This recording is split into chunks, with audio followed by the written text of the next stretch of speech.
गणपती बाप्पा मोरया। वक्रतुंड महाकाय सूर्यकोटी समप्रभ निर्विघ्नं कुरु मे देव सर्वकार्येषु सर्वदा। नमस्कार मंडळी, लवकरच गणपती बाप्पांचं आगमन होणार आहे। अगदी महाराष्ट्रात नाही तर अगदी देशभरामध्ये गणपती बाप्पांचं जे आगमन आहे ते अगदी जल्लोषात केलं जातं, कारण गणपती बाप्पा हे सर्वांचा आराध्य दैवत आहे। यासोबत अगदी लहानपासून तर मोठ्यांपर्यंत गणपती बाप्पा सर्वांना आवडत असतो आणि आपल्या घरामध्ये 10 दिवस गणपती बाप्पा येणार याच्या आनंदाने अगदी मन प्रसन्न होतं। आपण सर्व तयारी करत असतो, अगदी डेकोरेशन सुद्धा अगदी आपल्या हाताने करत असतो। आपल्या लाडक्या बाप्पांचं आगमन जे आहे ते अगदी थाटामाटात व्हावं यासाठी अनेक जण प्रयत्न करत असतात। मग असंच मंडळी, गणपती बाप्पाची मूर्ती तुम्ही घरी आणणार आहात, मग आणताना तुम्ही काही चुका करणार आहात। त्या चुका कोणत्या तेच मी आज तुम्हाला या व्हिडिओमध्ये सांगणार आहे। त्यामुळे व्हिडिओ स्किप न करता अगदी पूर्ण पहा। आणि तुम्ही जर माझ्या चॅनलला नवीन असाल तर प्लीज चॅनलला लाईक करा, शेअर करा आणि सबस्क्राईब करायला विसरू नका। हा मंडळी, श्रावण महिन्याची सांगता होताच भाद्रपद महिना सुरू होतो आणि भाद्रपद महिना सुरू झाल्यानंतर आपल्या सर्वांना चाहूल लागते ती गणेश बाप्पांच्या आगमनाची। मग गणपती बाप्पांची वाट सर्वजण तेव्हापासून पाहतात जेव्हा ते बाप्पाला निरोप देताना अगदी अंतःकरणातून म्हणतात, गणपती बाप्पा मोरया, पुढच्या वर्षी लवकर या। आता ती वेळ आली आहे की ज्यांनी सर्वांनी वर्षभर वाट पाहिली, सर्वांचे लाडके बाप्पा काही दिवसातच त्यांचं आगमन होणार आहे। यावेळी घरी गणपती बाप्पाची मूर्ती घेऊन येताना काही गोष्टींची काळजी तुम्हाला घ्यायची आहे। शास्त्रानुसार जी मूर्ती आहे ती घेतल्यास घरात सुख, शांती, समृद्धी नांदते। या नियमानुसारच आपल्याला गणपती बाप्पांची जी मूर्ती आहे ती घ्यायची आहे। मग ज्या काही गोष्टी आहेत त्या कटाक्षाने आपल्याला पाळायच्या आहेत। मग त्या गोष्टी कोणत्या आपण ते बघा मंडळी, गणेश चतुर्थी हा भारतातील सर्वात मोठा सण आहे। तो महाराष्ट्रात नाही तर अख्ख्या जगभरामध्ये हा सण साजरा करतात। हा सण भाद्रपद महिन्याच्या शुक्ल पक्षाच्या चतुर्थीला येत असतो। या दिवशी गणपती बाप्पांचा जन्म झाला अशी मान्यता आहे। लोक आपल्या घरी गणपती बाप्पांची जी मूर्ती आहे ती स्थापित करत असतात, पण मूर्ती घेताना काही गोष्टी आहेत त्या लक्षात घेणे सुद्धा महत्वाचे आहेत। कारण वास्तुशास्त्रानुसार जर मूर्ती घेतली तर आपल्या घरामध्ये सुख, शांती, समृद्धी नांदत असते। अनेक ठिकाणी मोठे मोठे मंडप जे आहेत ते उभारतात, कारण गणेश चतुर्थीच्या सणाला अत्यंत महत्व आहे। तसेच गणेश चतुर्थीला भक्त आपल्या घरी गणपतीची मूर्ती आणून तिची स्थापना करतात। अगदी 1.5 दिवसाच्या गणपतीपासून ते 10 दिवसाच्या गणपतीपर्यंत हा उत्सव अगदी थाटामाटात साजरा करतात।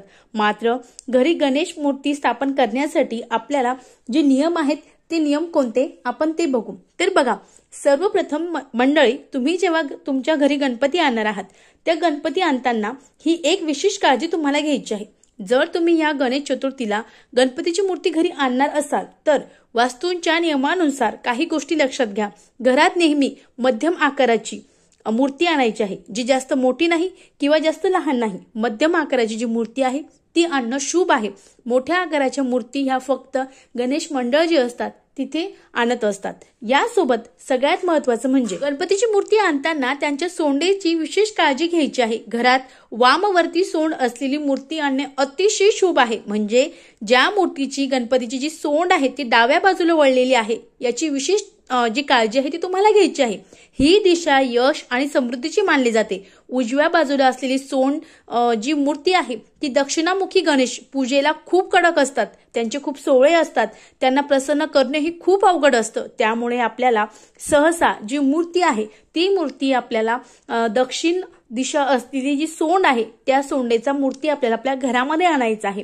त्यानंतर गणेश चतुर्थीसाठी आपण वेगवेगळ्या प्रकारच्या गणपतीची मूर्ती बघत असतो। काही मूर्तींमध्ये जे गणपती असतात ते उभे असतात, काही नाचताना दिसतात तर काही आराम करत असताना दिसतात। पण घरात बसलेल्या मुद्रेतील जी गणपतीची मूर्ती आहे ती आणणं अतिशय शुभ आहे। मग असं केल्याने घरात चांगले फळ मिळते, कुटुंबातील सदस्यांना सुख, शांती, समृद्धी लाभते, तसेच घरात भरभराट सुद्धा येते। मग त्यामुळे चुकूनही आपल्याला उभी असलेली जी नटराज मधलं नृत्य करत असणारी मूर्ती चुकूनही आणायची नाही। अगदी खाली सिंहासनावर बसलेली प्रसन्न असलेली मूर्ती आपल्याला घरामध्ये आणायची आहे। त्यानंतर गणपतीला मोदक खूप आवडतात आणि मूषक हे त्यांचे वाहन आहे। त्यामुळं गणपती बाप्पाची मूर्ती घेताना मूर्तीमध्ये मोदक आणि मूषक आहेत की नाही हे नक्की बघा, आणि ज्या मूर्तीमध्ये मूषक आणि मोदक आहे तीच मूर्ती तुम्हाला घ्यायची आहे। अशा प्रकारची मूर्ती घरात आणणे सुद्धा शुभ आहे। मग त्यामुळे तुम्हाला या गोष्टीची सुद्धा विशेष काळजी घ्यायची आहे। यासोबत सगळ्यात महत्त्वाचं म्हणजे गणपतीची मूर्ती घेताना रंगावर सुद्धा तुम्हाला विशेष लक्ष द्यायचं आहे। वास्तुशास्त्रानुसार पांढऱ्या रंगाची मूर्ती घरात आणणे खूप शुभ मानले जाते। यामुळे घरामध्ये सुख, शांती आणि समृद्धी टिकून राहते। यासोबतच तुम्ही सिंदुरी रंगाची मूर्ती सुद्धा आणू शकतात। म्हणजे आपण गणपती बाप्पांना जो शेंदूर लावतो त्या शेंदुराची जी मूर्ती आहे ती सुद्धा तुम्ही आणू शकतात। यामुळे आत्मविकास होतो, घरात सुख, शांती, समृद्धी टिकून राहते। यासाठी तुम्हाला मूर्ती घेताना रंगावर सुद्धा विशेष काळजी घ्यायची आहे।